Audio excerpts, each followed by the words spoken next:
Well, I think we can resume our discussion. Mr. Junius HO had already drafted a motion. There are few points which the clerk and the legal advisor would like to bring up for discussion. If I may now invite the legal advisor to let us know his observations. Thank you. Regarding the current draft, the Secretary has taken a look at the draft and we'd like to put forward several points for your consideration. As I said just now, we don't have the authority to investigate into the alleged or suspected leakage of information.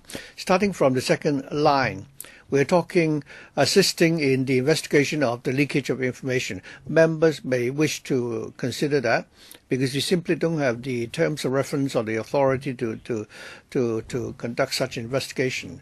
And the end of the third line, requiring all those who attended the above-mentioned meeting. As I said, the Select Committee doesn't have any authority to require people to sign the statute declaration.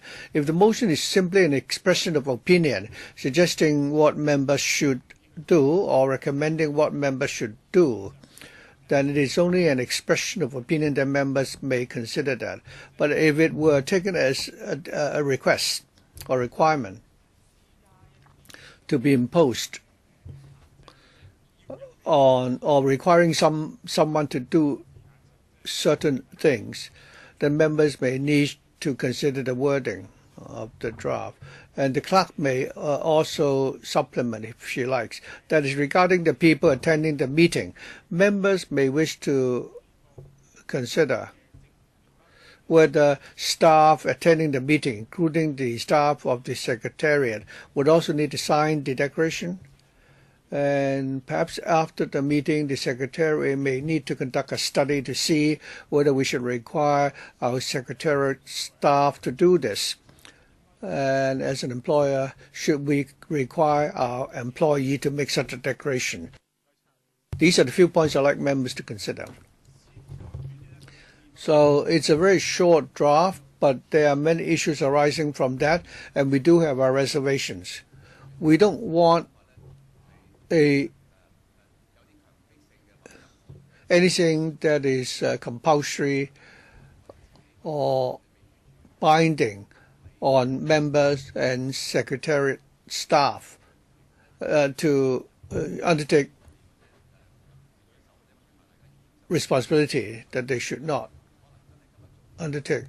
So if we cannot finish today, it's all right. I hope members don't mind. I want to give more opportunities for members to discuss this. Mr. Lam Cheuk Ting. Chairman, as the legal advisor pointed out, the wording to the effect that assist in the investigation of the leakage of information, that is already beyond our terms of reference. We don't have such powers to investigate into the incident. Despite the fact that the chairman, the legal advisor, has mentioned this many times already, Mr. Junius HO still, included this word in his motion. So I don't know, what is his consideration. As the legal advisor said, if the Secretariat staff also have to sign this undertaking. I understand that the role is different from members. The role of the Secretariat is to assist members with their work. In theory, they assist us, in doing our work, and if we require them to sign the declaration, and if they don't, then it would really,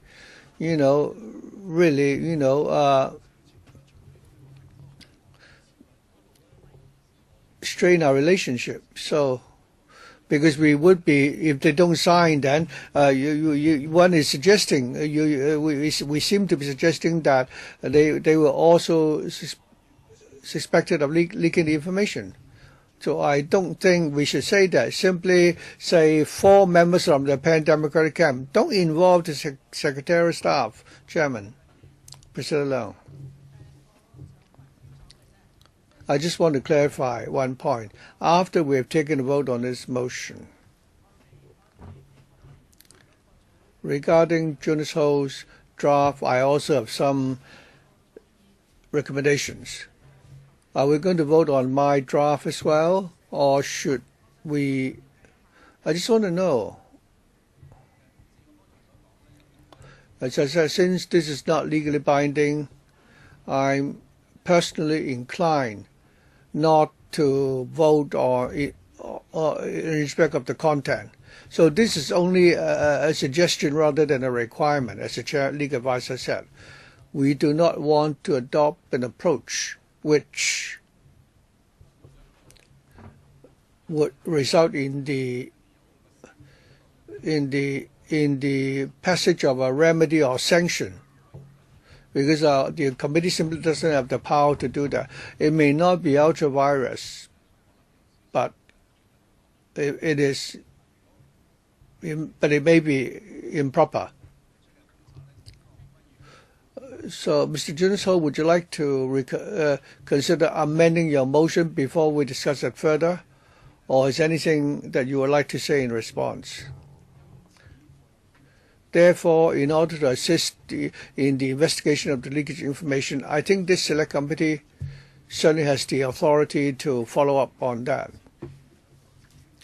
The leakage of information arises from the decision of May 15, and I don't think there's any problem with that. When I said in order to assist the investigation into the leakage,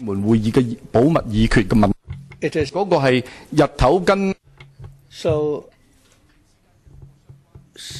so it's the connection between the day and the night. So I don't think I need to change it, and we are going to investigate the leakage. I think if we have the power to do this, and to be fair to members, everybody should sign an SD. I think it is just logical. As for the scope, now I have already explained that in those paragraphs, the first four are the background, and the most important paragraph is the sixth one, and therefore I don't think I need to amend anything. Allow me to digress a little. Someone may criticize me, but I'd like to respond to you. If the legal advisor and the clerk have said that there are parts in your motion that are problematic, and if members veto your motion, they have every reason to do so, and that may affect the strength of the motion. In fact, I heard the legal advisor. I understand that this is not binding at all. In the circumstance, I will not do anything to make it look like it is binding. The starting point is that it is not binding. Just like to allow members to have comprehensive regard of the problem. Well, but apart from the legal advice, I am also chairing the meeting, and I have to know my legitimacy. If there is anything that ventures outside the jurisdiction of this committee, whether it is in the form of a motion, I will have to check it seriously, because if the premise is to assist in investigating the leakage, then you are indirectly expanding the jurisdiction of this committee. I may not have the jurisdiction to allow you to do it. Thank you, Chairman. If this is causing concern, I can cross out that line. I don't exactly insist on it, but my stance is that it is not necessary to amend the motion. But if it makes members more comfortable, if this line is crossed out, I will respect members. It is not whether we feel comfortable or not. I'm talking about your motion exceeding or venturing beyond the terms of reference of this committee. And as the chairman, I have the power and obligation to rule whether this motion is outside the jurisdiction of this motion. If you insist on the motion as it is, and if you do not want to cross out any line, then I may have to exercise my power as chairman not to put the motion to the vote. So if you don't mind, I will give you a few minutes more to amend your motion so that it will not be against the terms of reference. Chairman, do you want me just to cross out that line? I can do it now. Before you do it, I will listen to members first. Mr. Kenneth Leung. it is all right for you to say it in a certain way, but this is not an investigation committee or an inquiry. This is a select committee. In our terms of reference, we are given the power to do certain things, and we should not exceed that. You should give Mr. Ho a few minutes to perfect it. We will vote on the motion, but you need to be careful about the wording. You should amend it so that it is in line with our wishes, and then we can vote on it. I think it is better to have a vote. It is better to have a vote than not to have a vote. In fact, we need to consider 4 things. One, to assist investigating the leakage, whether this is within our jurisdiction. And then you also say require everybody. So does it include the Secretariat? And also you want to use the draft SD. I think all these have to be ironed out. If Mr. Junius HO, if you don't mind, we can take a break, and then together with the legal advisor, the 3 of us can discuss the motion. Mr. Lam Cheuk-ting. Chairman, Mr. Ho requires everybody attending this meeting to sign the SD. I hope the Secretariat can respond and clarify something. Maybe the ASG can say something. Before the May meeting,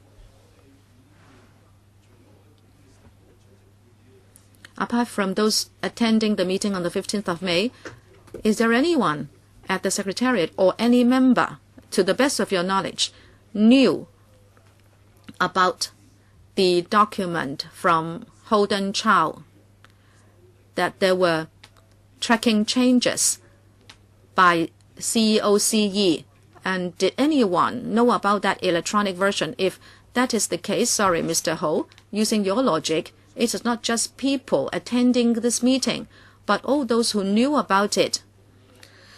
Everyone who knew that there was suspected conspiracy between Hon Chow and CY Leung about amending the scope of study.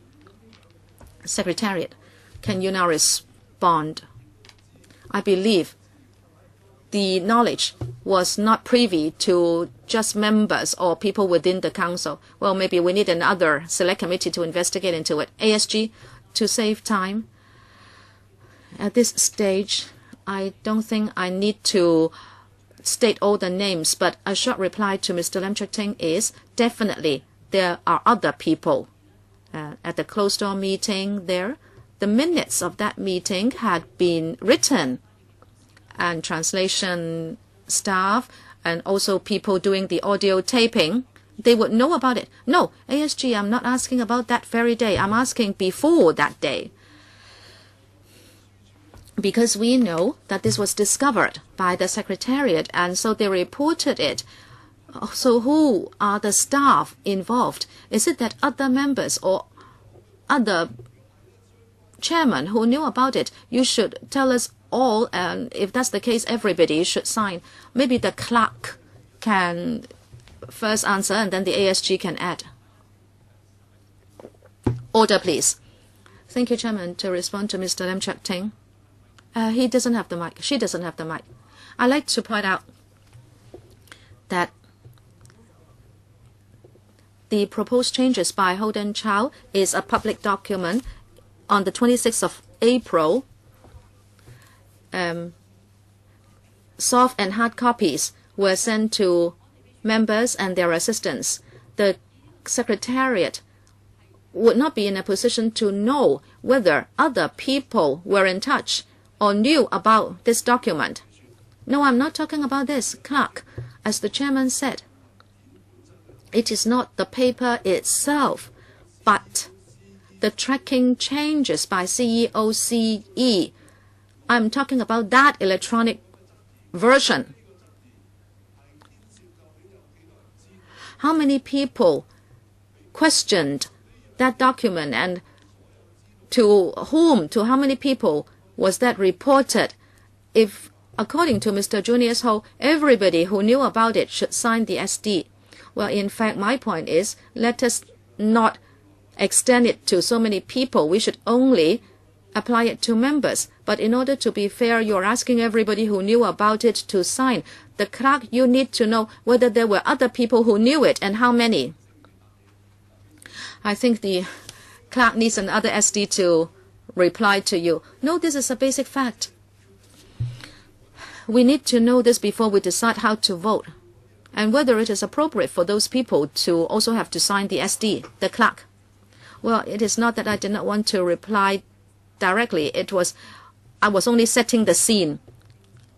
Since there was electronic transmission, we would not know how many people would know about the document. But when the Secretariat prepared for the meeting for the 15th of May, we professionally judged that we should limit it to the smallest number of people.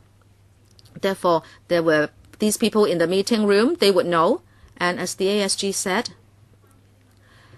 some papers would have to be translated, and also before and after the meeting, they would know. If you ask me for the number, I don't have it now, but we can give you a list later on. But if it is a public document, and if you ask me how many people know it, I would not know. You are dodging my question. I'm not talking about a public document. I'm talking about the document with tracking changes. To what level of LegCo was that reported? Did the SG know about it? Did the chairman know about it? Or the president?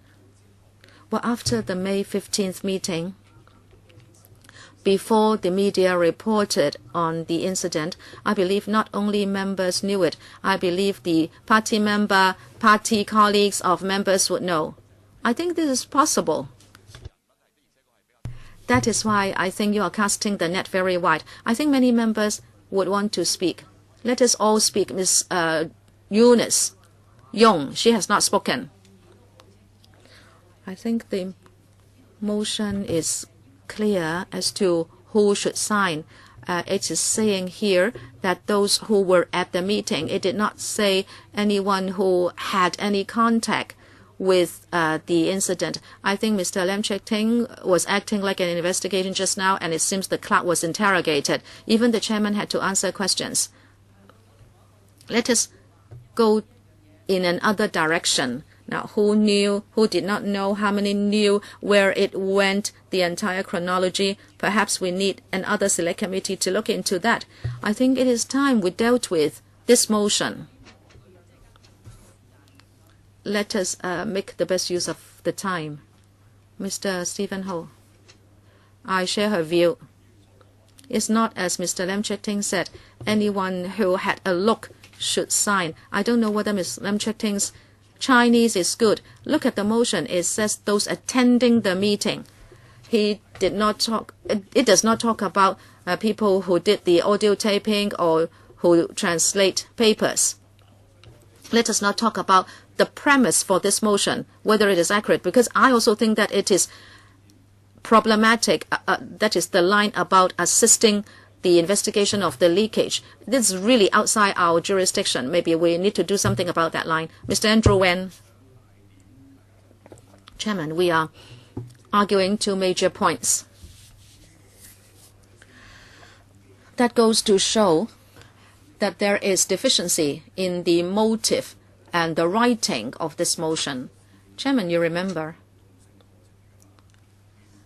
the process was a dynamic one. It was a public document,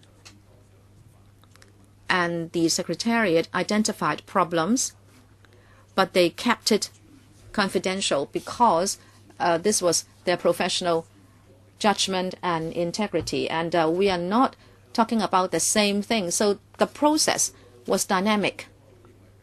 And then at a certain moment at the meeting, the chairman said we should have our session in camera. Then things went differently. And I don't think we should waste more time. And as I said, I object to this approach because it breaks away from convention. And it is not in line with propriety. Why is it that PAC does something and yet we are doing it differently? And then we would be setting a precedent, and the chaotic situation will continue. So no matter how you're going to amend the motion, I will not support it. And Mr. Chairman, maybe you can say I'm criticizing you. In fact, you have the power to rule. I don't know why you are asking the member to consider what to do. Chairman, you know, if the motion is not perfectly or properly written, you should just throw it out. We are always victims of such decisions. Chairman, you should be more determined.